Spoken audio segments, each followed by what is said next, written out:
The first blow did not break Kessa Flint's hammer. It split the ironwood handle through the grip her husband had wrapped 20 years earlier, leaving the silver wolf head hanging by one strip of leather above the guild floor. The second blow finished it. Alpha King Ormund Rael let the broken head fall at Kessa's boots.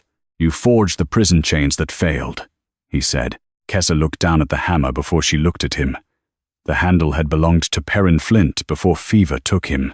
She had rebuilt the head after his death, won 3 guild trials with it, and trained apprentices who had once refused instruction from a widow. Now the guild's judgment lay in 2 pieces between her boots. Commander Borson Cade stood beside Ormund in black military plate. Behind him, 2 guards held the chain recovered from the eastern prison wall. 3 links had opened during the night, allowing a condemned courier named Oris Valaglan to escape before dawn. Each broken link carried Kessa's wolf flame stamp. "The metal was too soft," Borson said. The prisoner bent it against stone. "No prisoner bent those links," Kessa replied. Murmurs moved through the forge galleries. Kessa knelt beside the chain without touching it. The fracture edges were dull black instead of pale silver. Her lawful restraint alloy broke bright when overstressed. This metal had torn like boiled lead. "That is not the billet I accepted." Borson's mouth hardened. "Your mark is on every link. My mark proves where the links were finished. It does not prove what entered the furnace. You controlled the furnace. I controlled Iron Howl Forge. Your quartermasters controlled the military billet carts until delivery." Ormund looked toward the chain clerk. The clerk opened a hide ledger and read the receiving line aloud. 12 billets of moon silver restraint alloy had entered Kessa's yard under sealed military custody. Kessa's apprentice had signed the count. Kessa had signed the finished chain. The record was clean enough to bury her. Borson stepped closer. "One dangerous prisoner is free because the guild trusted a widow's sentiment over military need." Kessa rose slowly. "My husband's name did not hold this forge for me. I held it after he died, and now your chains have failed. They were changed. You have no proof." Kessa met Ormund's eyes. The Alpha King's dark hair was threaded with winter gray. His wolf held so tightly beneath his skin that only the amber ring around his pupils betrayed it. During the northern prison revolt, Borson had brought Ormund out alive through a corridor lined with forbidden restraint hooks. Since then, the king had trusted his commander, where he trusted almost no one. That trust had entered the forge before the evidence did. Ormund's gaze moved to the shattered hammer. "By military petition and guild law, your master rights are suspended. Iron Howl Forge passes into royal custody until the escape is judged. You are taking the forge before testing the metal. I am preserving confidence in the prison chain. You are preserving the army's version of it." Borson said, "Take care." "No. You should have taken care when your billet cart crossed my threshold." Ormund's jaw tightened. "Enough." Kessa lifted the broken hammerhead. The fracture in its handle was clean. Ormund had known where to strike. "You have broken the tool," she said. "Do not pretend you have tested the work." He held out his hand for her guild seal. She removed the iron disc from her waist and placed it on the judgment table rather than in his palm. She placed it there by choice. Borson ordered the recovered chain carried back to the royal armory. Kessa stepped between the guards and the furnace aisle. "No, your authority is suspended," Borson said. "My authority is. The danger is not. If a prisoner opened those links, the armory must examine them. Then the armory examines them here, under guild heat record. No restraint chain leaves this floor until its core is cut under witness." Ormund looked at the black fracture edges. "Preserve it," he ordered. "No link moves." He had stopped the chain from leaving. He had not yet stopped his judgment from standing on her neck. The nearest link gave a low, metallic groan. Everyone turned toward the Moon-Anvil. It stood at the center of Iron Howl Forge, older than the guild charter, its black surface veined with cold white light. The anvil did not judge skill or guilt. It remembered only words spoken close enough to enter metal, while that metal remained hot. It did not know whether a command was obeyed. It did not know whether a man meant treason. It only kept heat-close words that struck metal before cooling. No one had touched it, yet white sparks began to crawl across its face. Kessa stepped toward the anvil. Borson moved first. "Douse the forge." "No," Ormund said. The single word stopped the guards. Sparks rose above the anvil, thin as filings caught in moonlight. They formed the outline of a broad-shouldered man beside a billet cart. The face remained incomplete, but the military cloak, sword angle, and commander's shoulder plates were unmistakable. Then the forge repeated a voice, Borson's voice. "Remove Flint's moon, silver before the third heat." The spark figure turned toward someone outside the memory. "Keep the finished schedule. Her stamp remains." The image broke apart before the metal name formed. Silence held the forge. The Moon-Anvil had not shown the substituted billet. It had not shown the hand that loaded the furnace. It had shown only that Borson's command had entered hot metal before Kessa's mark was blamed for it. Borson did not retreat. "Third heat removal is quality control," he said. "Military billets are rotated when restraint alloy shows frost vein.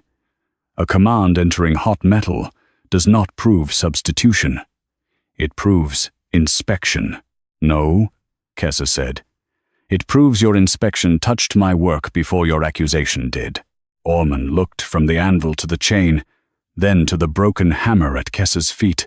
Kessa lifted one blackened link with long tongs and laid it on the isolated testing stone. "My stamp finished the chain," she said. "It did not choose the poison inside it." The link lay between her broken hammer and the commander who had ordered her metal removed. At dawn, one of them would be cut open under witness, and if the core was false, Kessa's mark would no longer be the beginning of the crime. It would be the place where the crime had been hidden.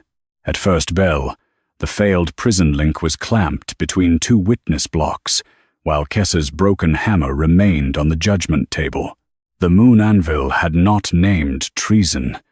It had named the heat where Borson's order touched Kessa's work. Ormund stood at the head of the forge floor with royal recorders on one side and guildmasters on the other.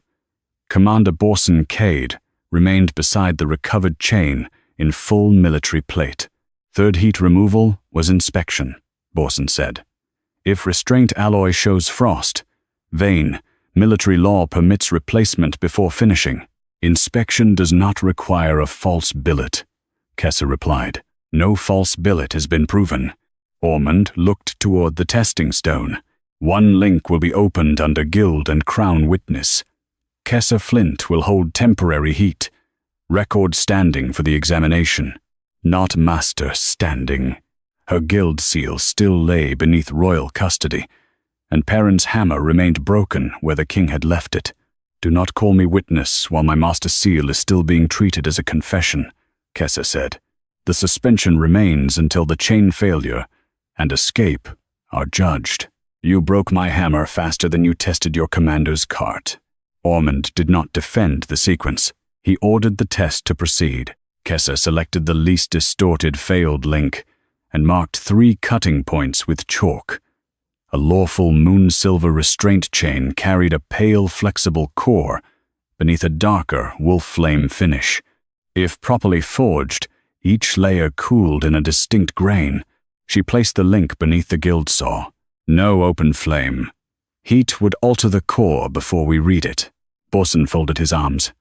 "You are examining your own work. I am examining the metal hidden beneath my mark. Let the royal chainwright cut." Ormund assigned Master Chainwright Hal Grell, a military smith with no guild debt, to Kessa. Hal fixed the blade and turned the iron wheel. The first cut released grey filings. The second released black-red dust. A bitter, metallic scent spread across the forge. "Collect every shaving separately," Kessa said. Hal completed the third cut. The link opened beneath 2 cold wedges. Its outer surface held Kessa's wolf flame finish. Inside ran a narrow, dark core streaked red where the saw had passed. Pain, iron. The forbidden alloy carried force inward, instead of dispersing it.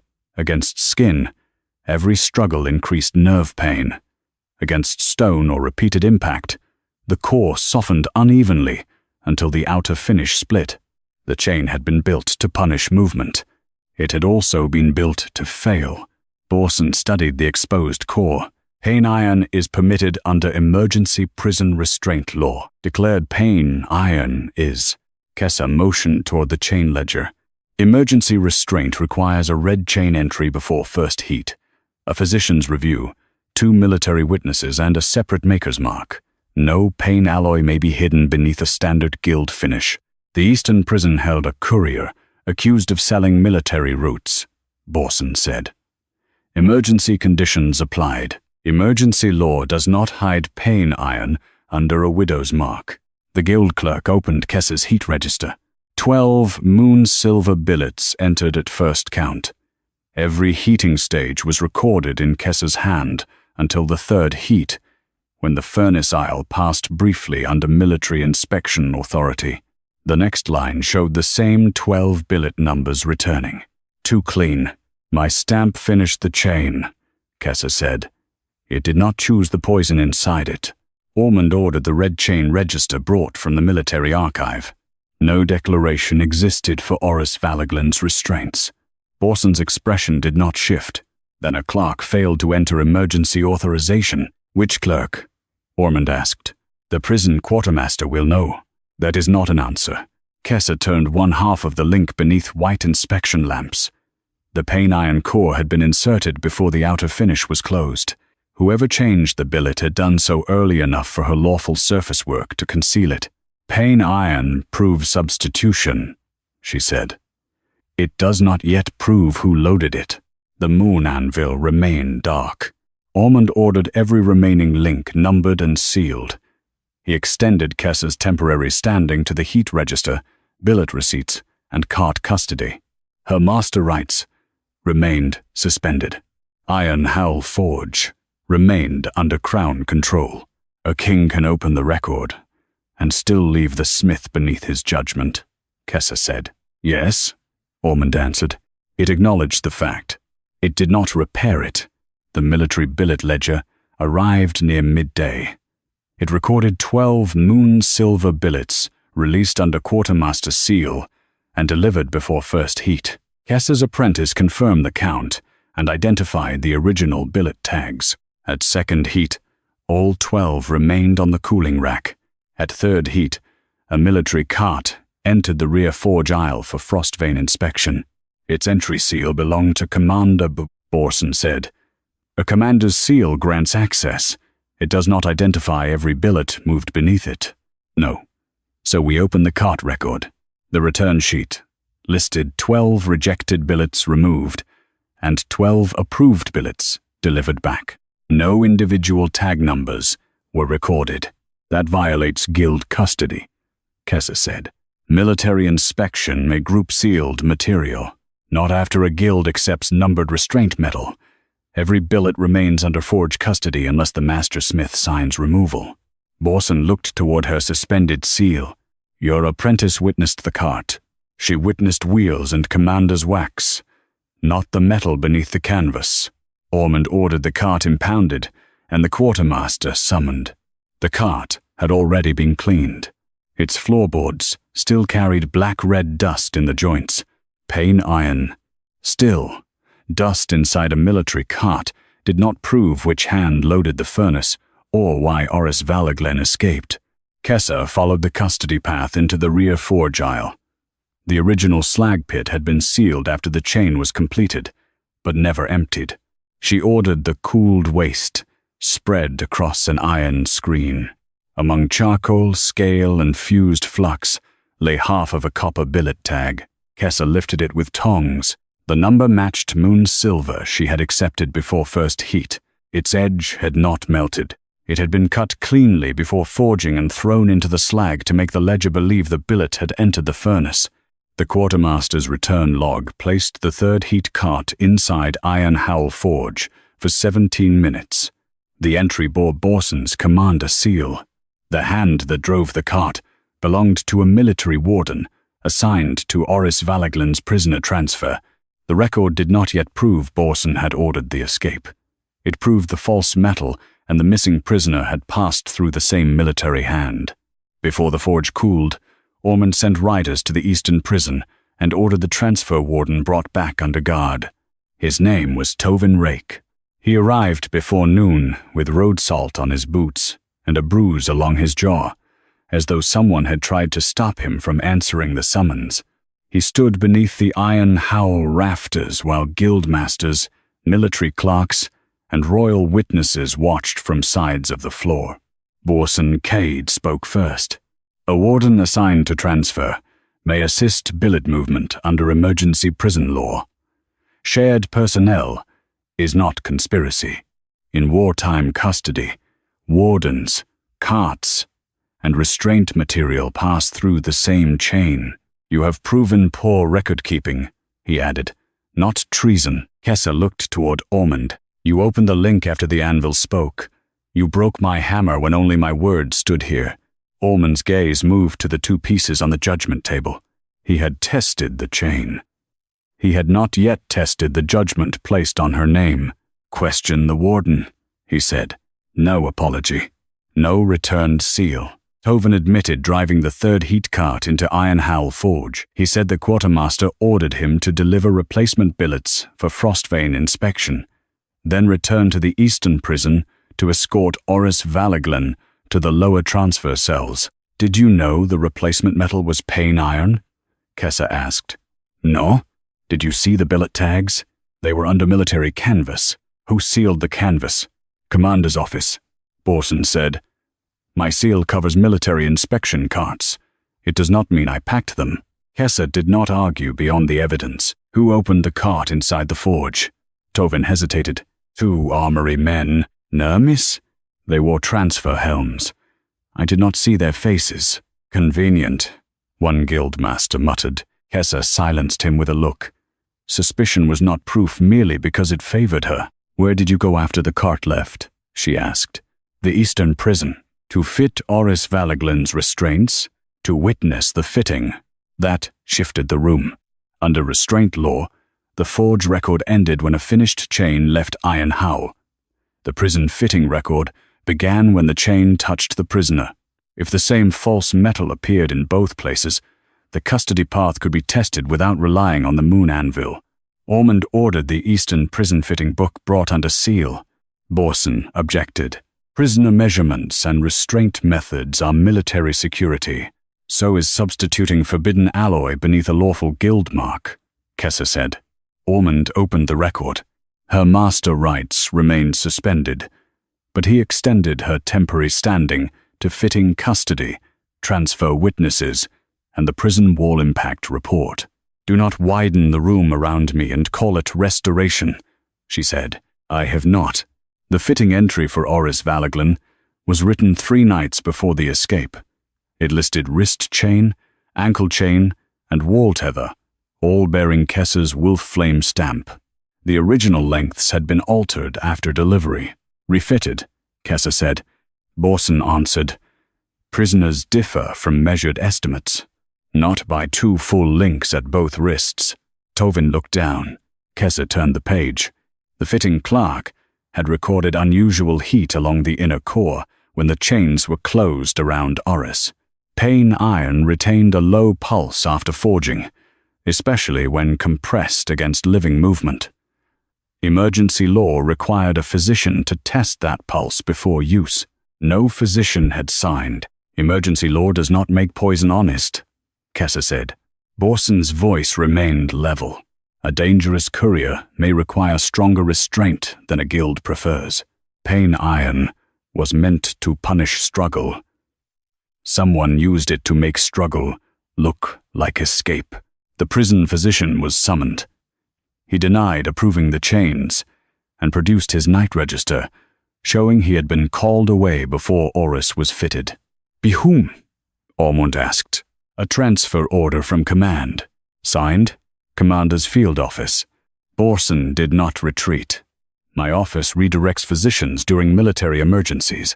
That does not prove I knew what metal was used. Kessa examined the chain halves again. The pane iron core showed uneven softening around the fracture.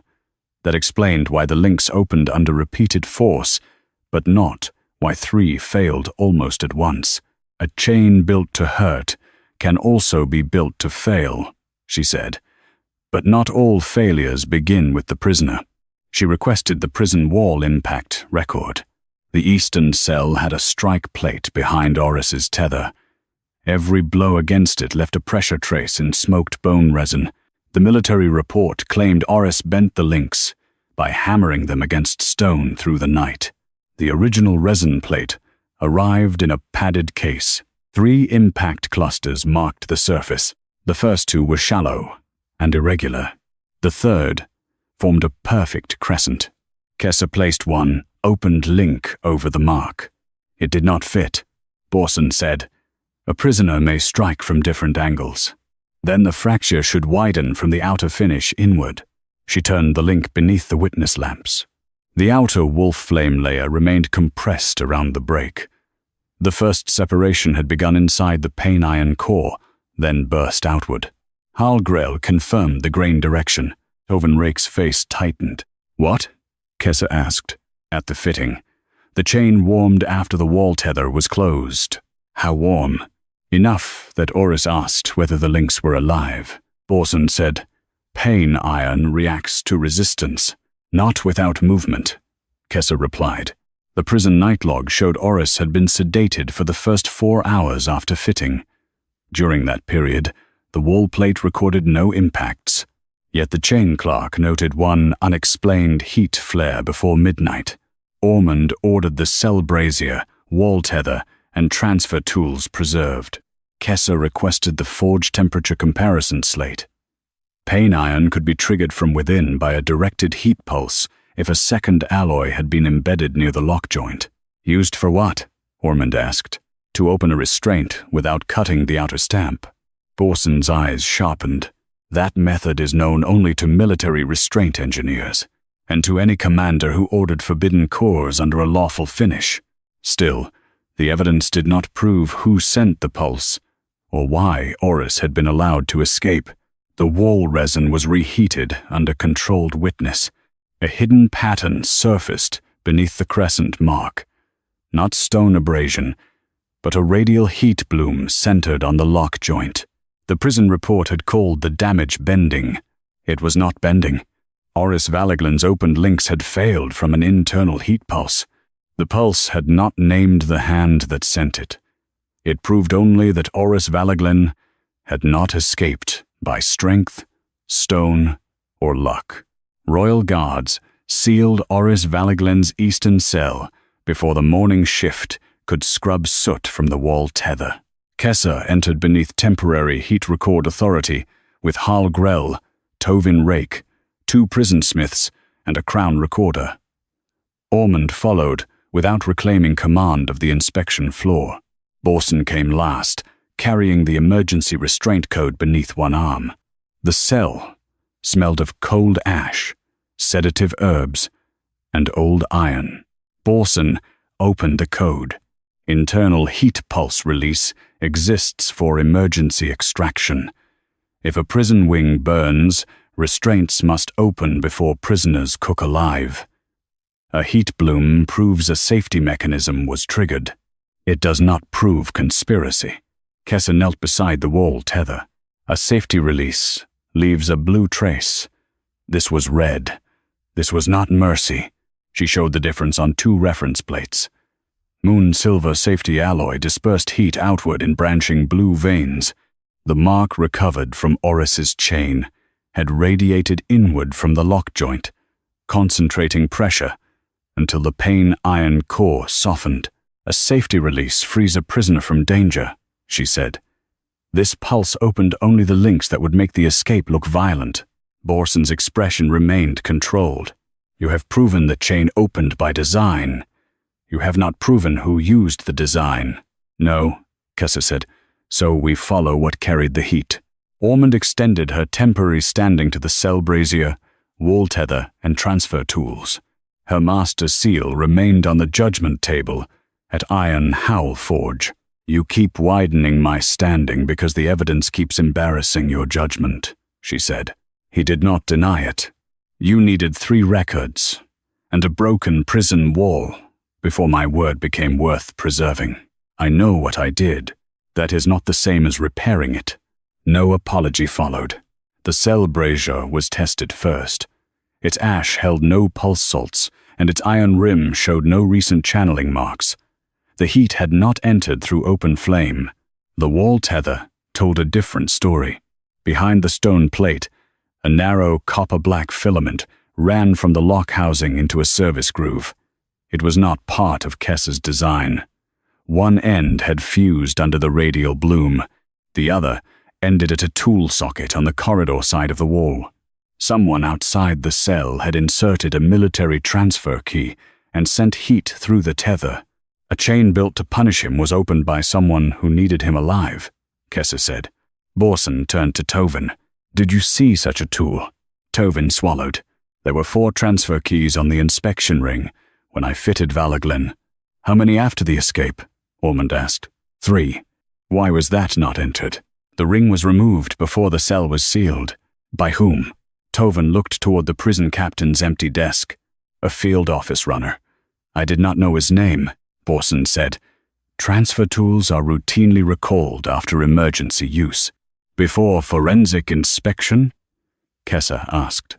"During a prison breach, custody shifts quickly enough to remove the only tool that could have opened the chain from outside. Possibility is not proof." Kessa agreed. "No. Bring the tool ledger." The prison toolbook recorded 4 heat keys issued to the Eastern Transfer Block. 3 returned after the escape.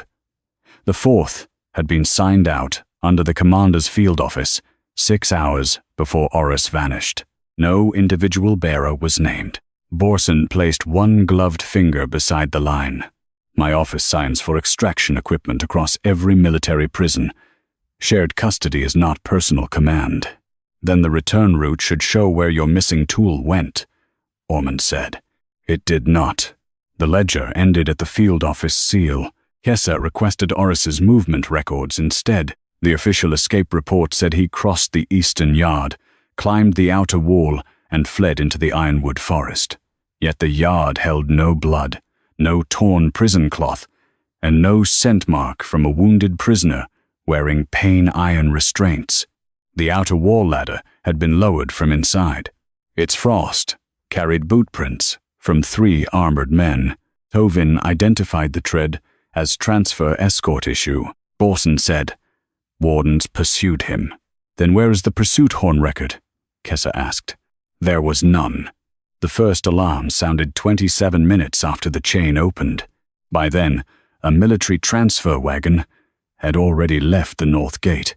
The wagon manifest listed empty restraint crates and winter rations.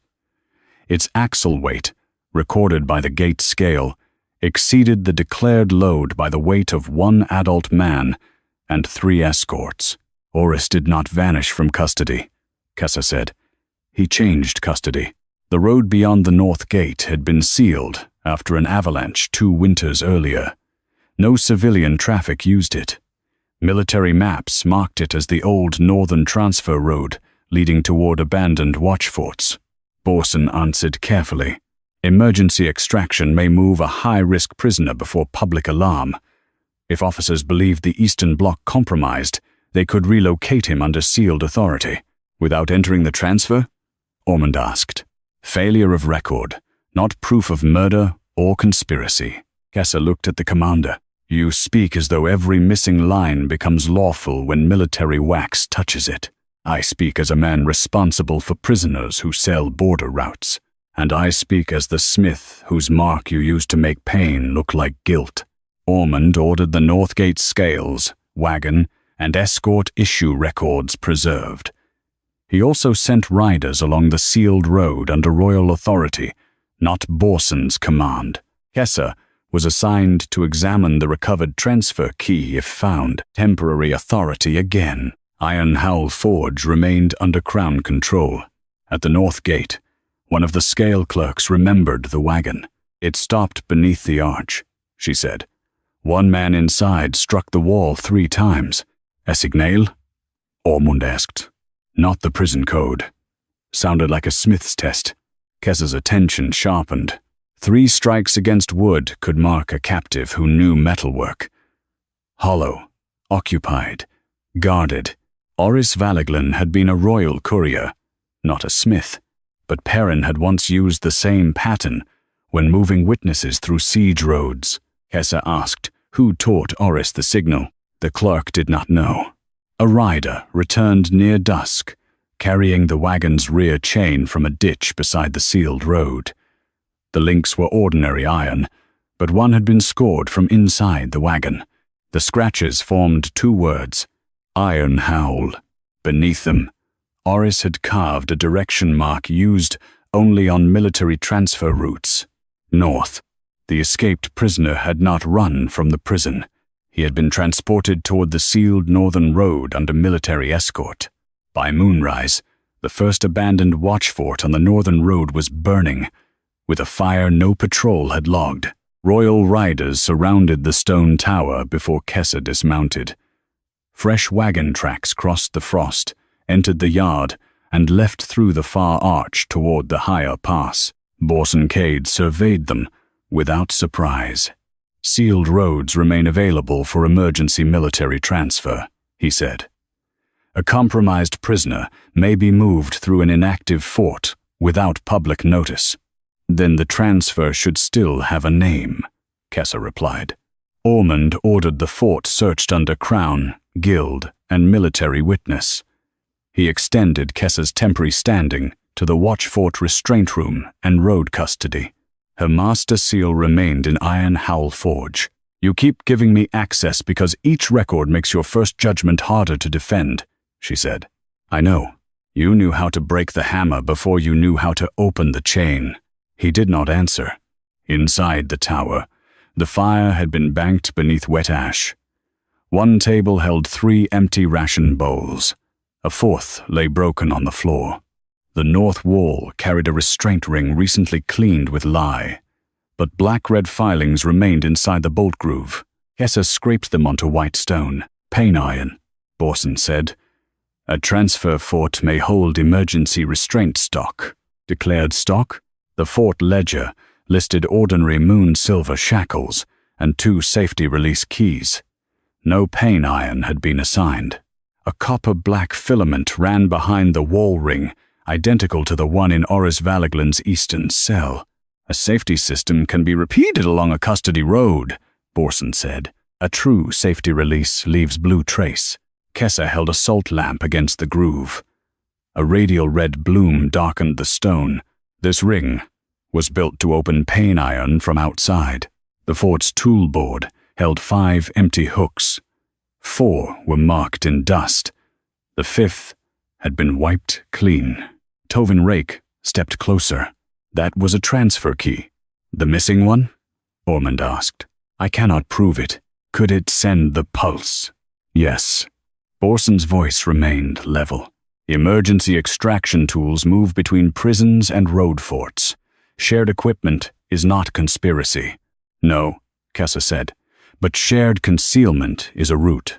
The wagon had stopped beside the restraint room long enough for frost to melt beneath its rear axle. Kessa found a short section of chain beneath the straw. Its outer finish bore no wolf flame stamp. One cuff remained attached. A lawful restraint cuff carried a classification mark beneath the hinge. Closed fang for condemned prisoners, open crescent for protected witnesses, and split bar for military transfer. This cuff showed a closed fang, cut over something older. Kessa cleaned the hinge with oil. An open crescent emerged beneath the fresh mark. Oris Valaglan had once been restrained as a protected witness. Borson studied the cuff. Classification can change. A witness who withholds roots becomes a prisoner. Then the reclassification order exists, Ormund said. The fort records contained none. A chain built to punish him was opened by someone who needed him alive, Kessa said. Then a witness mark was cut into a prisoner's mark before he was carried north. You have not established that this cuff belonged to Valeglen, Borson answered. Tovin pointed to a small V and Courier's road mark scratched inside the hinge. Oris's fitting record used the same paired marks. The cuff belonged to him.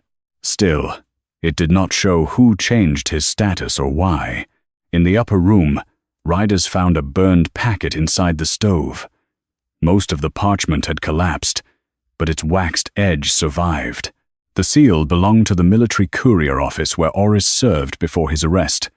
A date remained visible, the day before the third heat cart entered Iron Howl Forge. Kessa separated the surviving layers with fine tongs. One fragment contained a delivery route from the commander's field office to the Eastern Prison Quartermaster. Another named a sealed billet inspection. Borson said, "Couriers carry orders they do not understand, which is why someone may fear what they remember." The packet did not contain the order itself. It proved only that Oris carried documents connected to the billet inspection before he was accused of selling military routes. Ormund opened Oris's arrest summary. The charge had been entered 6 hours after the packet reached the quartermaster. It claimed Oris copied northern troop roads for an unnamed buyer. No buyer was identified. No copied map was attached. The arrest had been authorized by Borson's field office. "My officers act under delegated command," Borson said. "I do not personally approve every courier detention. You personally defended the chain report that made his disappearance useful," Kessa said. "That is not proof I ordered it. No, it is why we keep walking." A rider called from the yard. The wagon had shed an iron restraint seat brace near the far gate. One end had been bent outward from inside. Beneath it lay a smear of white forged chalk. Kessa rubbed the mark between her fingers. Iron Howl used that chalk to number billets before first heat. Inside the brace hinge, she found a folded scrap carrying 3 numbers matching the moon-silver tags accepted at Iron Howl, followed by one line in courier shorthand. Third heat cart altered after quartermaster release. Tovin stared at the words. He knew. He witnessed the custody break, Kessa said. Borson stepped toward the scrap. Courier shorthand can be forged. So can a guild ledger. That is why we compare custody, ink, and root. Ormund ordered the scrap sealed, and Oris's courier notebooks brought for comparison. He commanded the northern road searched fort by fort. Kessa looked toward the fresh tracks climbing into darkness. You broke my hammer because you believed this man escaped through my failure. Ormund said nothing. He did not escape through my chain. He carried evidence about the cart that poisoned it. The fort's lower register was found beneath a loose stone near the gate. Its final entry scheduled a protected courier witness to appear before the Iron Howl restraint review. The name had been abbreviated. O.V. The hearing date was the morning after Kessa's chain was forged. Across the line, the appearance had been cancelled under Commander Field Authority. Oris Valeglen had not been taken north merely as a prisoner. He had been removed before he could testify to Kessa Flint. Before dawn, Ormund divided the royal riders and sent 2 columns ahead to seal the next watch forts before any wagon could pass beyond the high ironwood line. Kessa rode with the first column because the restraint brace, transfer key, and billet scrap were now part of her temporary heat record standing. Iron Howl Forge remained under Crown custody. Her guild seal remained on the judgment table, beside Perrin's broken hammer. Borsencade ruled Ormund's right. A protected witness may be relocated if the road to his hearing is compromised, he said. Cancellation under field authority does not prove an attempt to silence him. No, Kessa answered. But changing his mark, poisoning his chain, and moving him past a false escape report proves someone wanted the hearing to lose him. You have not shown that he still lives. Then help us reach him. The second fort stood above a frozen ravine where black pines leaned under old snow. Its gate was open.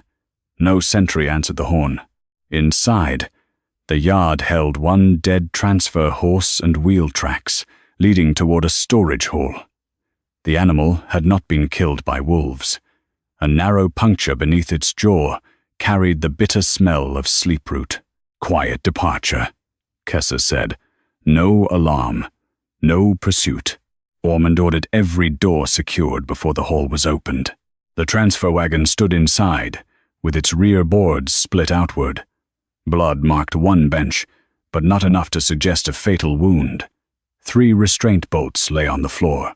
The 4th remained locked around a length of cut chain. Kessa knelt beside it. The cuff carried Oris Valaglin's hidden witness crescent beneath the false prisoner mark. Its core was pain iron, but the lock joint had not failed from an internal pulse. Someone had opened it with a transfer key and struck the outer finish to imitate damage. Borson examined the bent edge.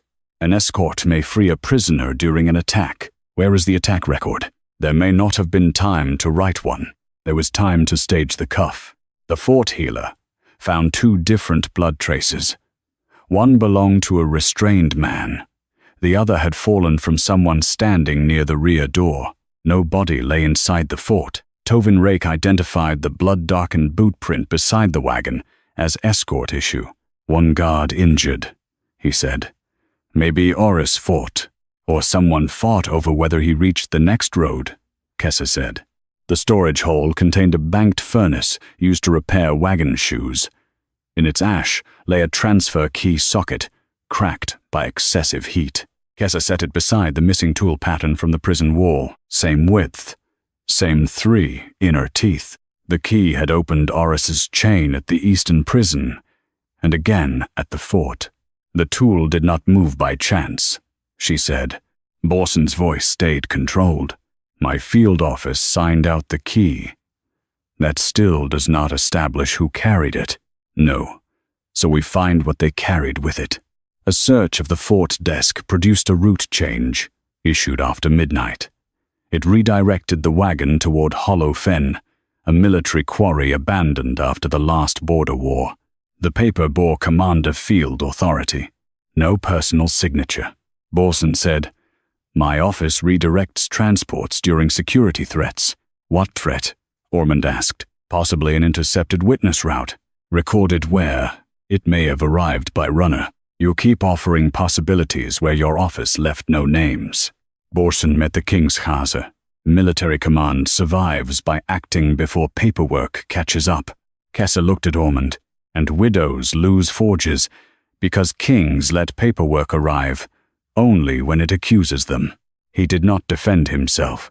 "You tested every report after the anvil spoke," she said. "You tested my name with a hammer." He sealed the route change, suspended Borson's authority over the search, and placed the riders under direct Crown command. He did not return Kessa's master seal. At Hollow Fen, the quarry path narrowed between stone walls glazed with ice. Riders found an escort horse tied beneath an overhang. One saddlebag held rations, a bloodied bandage, and Oris's courier token. Farther inside, a lantern flashed 3 times. Hollow, occupied, guarded. Kessa answered by striking her stirrup iron twice. Then, once the iron howl reply, Perrin had taught couriers carrying forged testimony through siege roads. A man's voice came from behind a collapsed ore cart. "Flint? Oris Valaglin? Do not bring the commander closer." Borson's hand moved toward his sword. Ormund raised one hand. No one advances except Kessa and the healer. Kessa entered the narrow passage. Oris lay behind the cart, with one wrist raw from pain iron, and a knife wound across his ribs. A dead escort guard lay near the wall.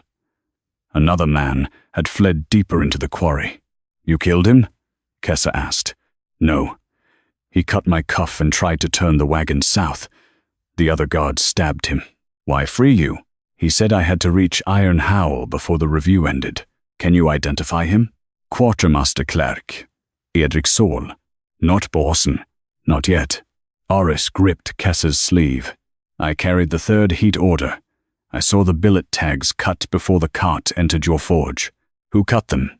I did not see his face. Commander's men cleared the yard. What did the order say? That lawful moon, silver, was to be removed for inspection and replaced with restraint stock from the northern armory. Did it name pane iron? No.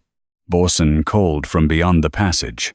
Then he confirms inspection, not sabotage. Oris flinched at the voice. Kessa did not let fear become proof. Why were you arrested? Because I copied the cart numbers. I was told to surrender the copy. I gave one to Edric instead. Where is it? He hid it inside a restraint. Law volume scheduled for Iron Howl. Ormund ordered Oris carried under healer guard, and the quarry searched for the fleeing escort. Borson said, "A wounded courier's memory cannot overturn military custody." "No," Kessa answered, "but it can tell us which record to open." The restraint law volume was found in the fort archive, beneath an outdated emergency code. Inside its spine lay Oris's copied cart sheet. 12 lawful billet numbers were crossed out. 12 replacement numbers appeared beneath them. The replacement batch came from the Northern Armory. Its classification mark was not emergency restraint. It was condemned experimental stock. Across the release line stood Borson Cade's field office seal. Below it, in another hand, was a destination note. Iron Howl Forge, 3rd Heat. No master acknowledgement. The copied cart sheet was sealed before Oris could be questioned, beyond what his wounds allowed. A field office seal had released condemned stock toward Iron Howl. It had not yet shown whether Borson ordered the substitution, permitted an experiment, or allowed subordinates to turn military procedure into a crime. Ormund sent half the riders ahead to the Northern Armory. Kessa rode beside the wagon, carrying the opened prison link, the cut billet tag, and Oris's copied numbers. Her master seal remained behind at Iron Howl Forge. Perrin's hammer remained broken on the judgment table. Borson rode under suspended search authority, not arrest. "Condemned experimental stock is sometimes retained for controlled study," he said. "The Northern Armory supplied restraint engineers after the border revolt. My office seal may have authorized transport for testing. Testing requires a declared furnace, named engineers, and no civilian guild mark," Kessa replied. "The destination note may have been added after release. Then the armory copy will show what left before anyone decided my stamp should hide it." Ormund looked toward her. "You keep widening the evidence because every answer makes the first judgment worse," she said. "Yes. You still have not returned my forge." "No." The Northern Armory stood inside a basalt ridge, where winter never left the doors. Its keeper opened the condemned vault, under crown, guild, and military witness. 12 empty brackets lined the third wall. Each bracket carried a replacement number matching Oris's copied sheet. The armory keeper, Dame Relis Thorn, examined the release line. "These billets were not approved for prison use," she said. "They were condemned after pulse instability." "What kind of instability?" Ormund asked. "Pain response increased as intended. Lock integrity did not. Under directed heat, the cores softened from within." Kessa set the opened prison link beneath the vault lamp, the same failure found in Oris's chain. Relis nodded. Borson said, "Which also makes them suitable for extraction research. A restraint that can be opened remotely may save prisoners during fire." "Then why classify them condemned?" Kessa asked. "Because the release pulse could not be controlled consistently," Relis answered. "Some links opened, some tightened." The words changed Ormund's breathing. His left hand closed beneath his cloak. The amber ring around his pupils widened, then disappeared as he forced his wolf down. Kessa noticed. Borson did too. "The king need not remain in a condemned metal vault," the commander said. Ormund's voice went cold. "I will decide where I stand." Kessa lifted one billet shaving with brass tongs and held it near the inspection flame. A radial red bloom traveled through the grain. Ormund stepped back before he could stop himself. Not fear of fire, memory. Your wolf knows this metal, Kessa said. Silence tightened inside the vault. Borson answered first. His Majesty was wounded during the Northern Prison Revolt. Many restraint alloys were present. Kessa looked at Ormund. Were you chained with this stock? He removed his left gauntlet. Thin white scars crossed his wrist, but darker marks lay beneath them in rings, as though heat had traveled inward along the nerves. The same pattern surrounded the pain iron core in Oris's opened link. 3 nights, Ormund said. The rebels used experimental restraints taken from this armory. Who removed them? Borson. The commander had saved him. That debt had stood beside Ormund when he broke Kessa's hammer. Borson said. The stock was preserved afterward so military engineers could develop an emergency release. My office retained lawful authority over the trials. Lawful authority does not permit hiding condemned metal beneath a master's finish, Kessa said. No. But my seal on an armory release does not prove I ordered that concealment. The armory ledger supported part of his defense. After the revolt, Ormund had authorized the stock retained for study rather than destroyed. Borson's field office controlled access. Every removal required 2 engineers and a red experimental declaration. The 12 billets sent toward Iron Howl carried neither. One witness line was blank. The other bore the mark of Edric's soul, the quartermaster clerk who had tried to free Oris. Edric witnessed the release, Ormund said. Or someone used his mark, Borson replied. Relis compared the pressure. The mark is genuine, Kessa asked when Edric last entered the armory, 6 days before the chain forging. He argued with a field captain in the outer hall. Name? The captain wore commander's black, but kept his helm closed. Again, office identity without a face. Kessa requested the condemned stock destruction book. The 12 billets had been listed for furnace disposal 2 months earlier. A later correction changed their status to Pulse Study Reserve. The correction bore Ormund's royal authorization. He stared at it. I approved continued research after the revolt. Did you approve sending it into my forge? No. Did you require Borson's office to report each trial? Yes. Did you read them? Pause. No. Borson's jaw tightened. The Crown cannot inspect every restraint test. A king's seal can be abused, Kessa said. It can also be neglected until abuse finds it useful. Ormund did not hide behind command. I retained the stock. I gave his office control. I did not test where that control went. It was accountability. It was not repair. Relis opened the Pulse Study chest. Inside lay test cuffs, release keys, and physician reports from the years after the revolt. One tool slot was empty. Its shape matched the missing transfer key that opened Oris's chains. The checkout card listed Edric's soul as courier, and the commander's field office as recipient. Destination: Eastern Prison Restraint Review, Borson said. That supports emergency extraction testing. Not without a physician, Kessa replied. Not without a red declaration. Not beneath my stamp. Oris's copied sheet had one more notation beneath the replacement numbers. It was faint enough that Kessa needed white forged chalk to lift it from the paper. Witness objects to live fitting. Ormund ordered Edric found before the remaining forts could be cleared. A rider returned at dusk. Edric had not reached Hollow Fen after freeing Oris.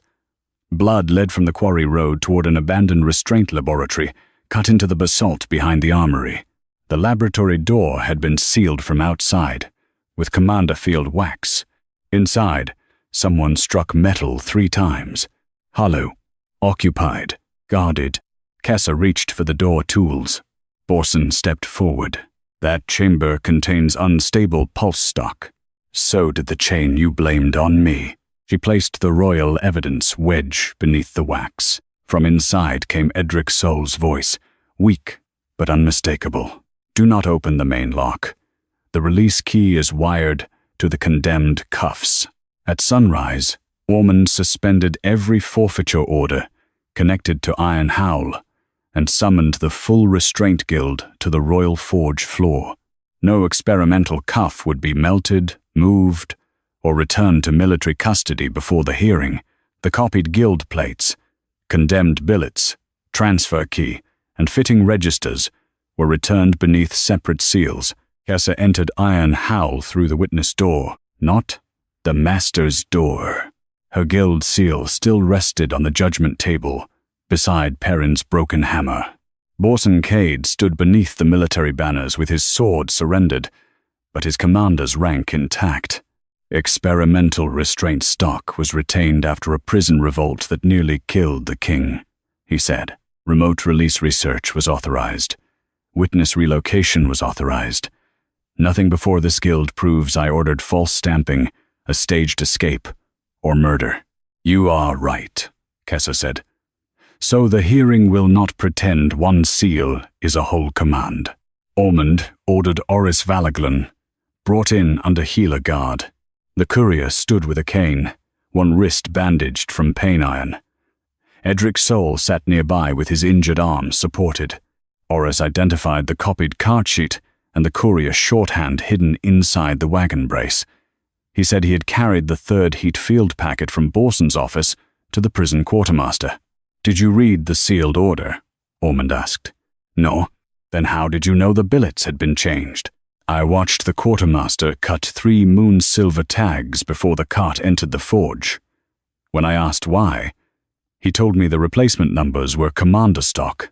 Did Borson speak to you? Not then. Borson's gaze remained steady. A courier seeing tags cut does not establish why they were removed. No, Kessa said. It establishes why he was scheduled to testify before my restraint review. The cancelled hearing notice followed.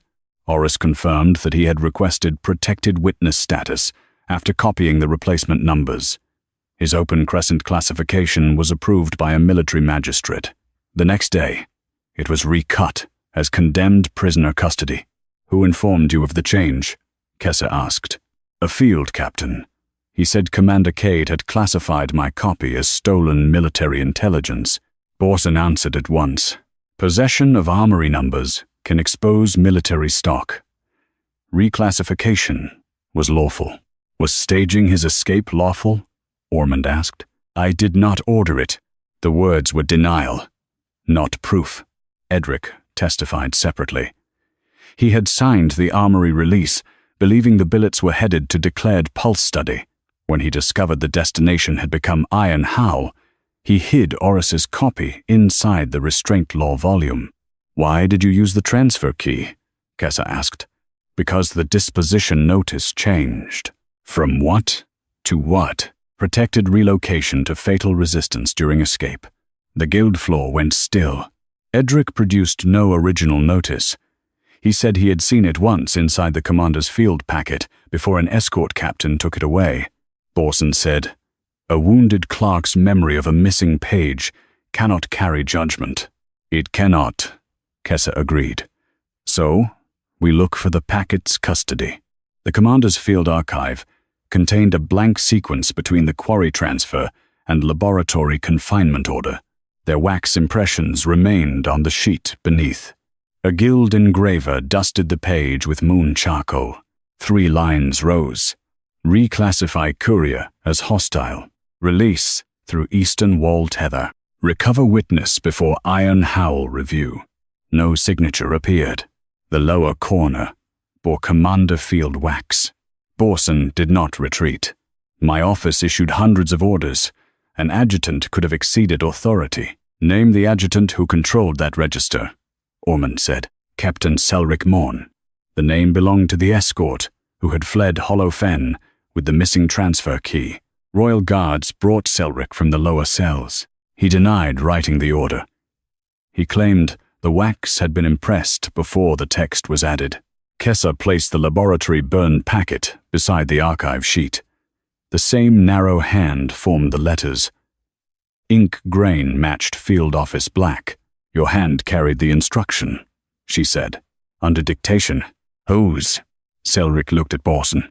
Then he looked away. I will not invent a voice to save myself. Borson said nothing. The refusal prevented a convenient confession, but it did not erase the command chain built through stock release, hidden stamping, witness reclassification, transfer tools, and destruction orders. Kessa opened the condemned stock trial register. Why was this metal used at all? Borson finally answered, without procedure, because lawful moon, silver, failed during the Northern Revolt. Men died, while prisoners tore open gates. Pain iron stopped them. It also scarred your king. It kept him alive until I reached him. Ormund's left wrist tightened beneath the old burns. Borson faced the guild. I believed restraint law had become softer than the enemies held beneath it. Flint refused stronger cause. The military needed proof that her standard could fail. You needed proof, Kessa said. So your office built the failure. I authorized research. Research does not hide condemned stock under another master's mark. It does not place a witness inside the test. It does not prepare destruction before inspection. Borson's expression hardened.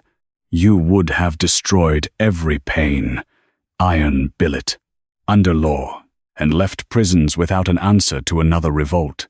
Then you should have argued for a new standard before the guild. You chose a false chain because my refusal remained lawful. Ormund looked at Perrin's broken hammer. You warned me the metal had been changed. Yes, I broke your tool before I tested the commander's cart. Yes, he did not ask forgiveness. He ordered the guild judgment against Kessa, vacated pending final sentencing, but he did not place the master seal in her hand. The forge must first determine whether the illegal stock can be destroyed without triggering linked cuffs still in military prisons. Kessa accepted the practical danger without accepting the delay as mercy. Then open every restraint inventory. The military register revealed 26 pane iron cuffs still in active cells, all finished beneath copied guild marks. Some prisoners were guilty. Some had never received red chain hearings. Every cuff was linked to a remote pulse network, controlled from the commander's restraint office. Borson said, "If that network is disturbed, the locks may tighten." Kessa looked toward the great furnace. Then iron howl does not melt one billet until every living wrist is removed from the experiment. A warning bell struck from the military restraint tower across the river. Once, twice, then continuously. The pulse network had been activated. On the evidence table, every condemned cuff began to glow red. Kessa struck the master cutoff bar before the first condemned cuff could tighten around a living wrist. The bar severed Iron Howl's test floor from the military pulse network, but the red light did not die. It crossed the river cables and returned from the restraint tower in stronger waves. "Central relay," Kessa said. "Someone has ordered every linked cuff into containment." Borson Cade stood beneath guard with his commander's sword gone. The network tightens during coordinated prison breach. It prevents mass escape. 26 prisoners are not breaching anything.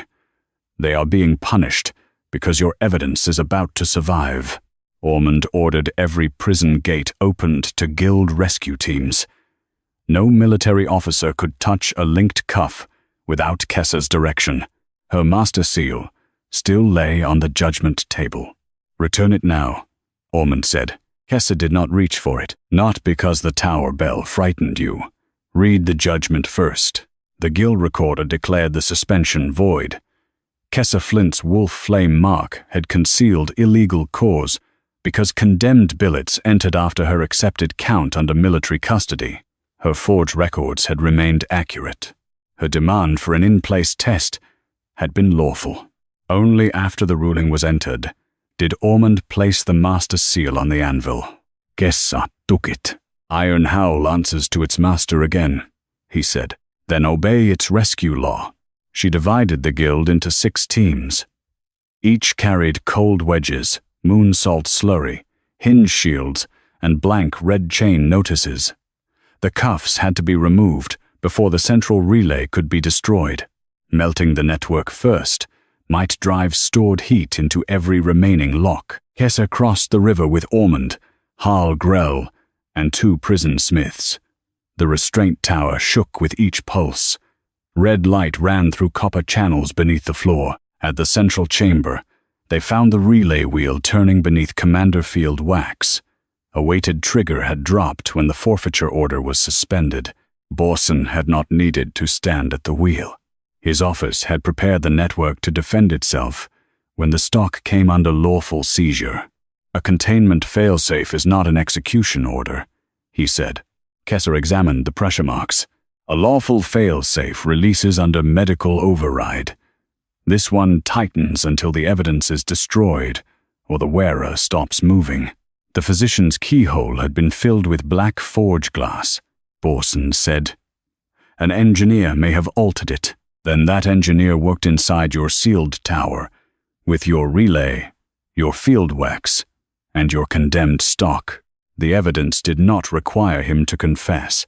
A runner arrived from the eastern cells. 3 cuffs had already tightened. 1 prisoner had lost feeling in his hand. Kessa placed Ormund at the grounding yoke. "The relay will strike through the holder." His old pain-iron scars darkened. "I know. You will release when I order. Not when you decide endurance proves anything." He closed both hands around the yoke. Kessa cut the first copper channel. Red heat surged through Ormund's wrists. His wolf broke against his skin, but he held where she placed him while Hal opened the physician plate. Across the prison, rescue teams removed cuffs, one by one. 7, 12, 18. The relay wheel accelerated. Borson shouted, "If you break the western channel, the lower cells will open." Kessa looked at the network map. No. The lower cells were never linked to the gate, only to pain response. His warning revealed knowledge absent from every public protocol. Ormund heard it too. "Record that," he ordered. The 23rd cuff came free. Then the 26th. Kessa drove a cold wedge through the relay heart. "Release. Ormund, let go." The wheel split down its center. Red light collapsed into the grounding trench and went dark. No prisoner escaped. No living wrist remained inside experimental iron. At the public judgment, the guild did not condemn Borson because the Moon-Anvil had spoken. It condemned the command chain proved through substituted billets, copied marks, hidden pulse tools, witness reclassification, staged transfer, laboratory trials, and a relay built to tighten when lawful inspection began. Borson was stripped of command and placed under crown trial for unlawful restraint experiments, evidence, suppression, and attempted destruction of witnesses. Selric Morn, the quartermaster officers, and every engineer involved would answer separately for their own acts. Oris Valiglin's prisoner record was removed. His protected witness standing was restored. Edric Sol's testimony entered the permanent restraint archive. Then Kessa rewrote the law. Military billets passed into forge custody at first count and could not return to a cart without the master smith signed tag record.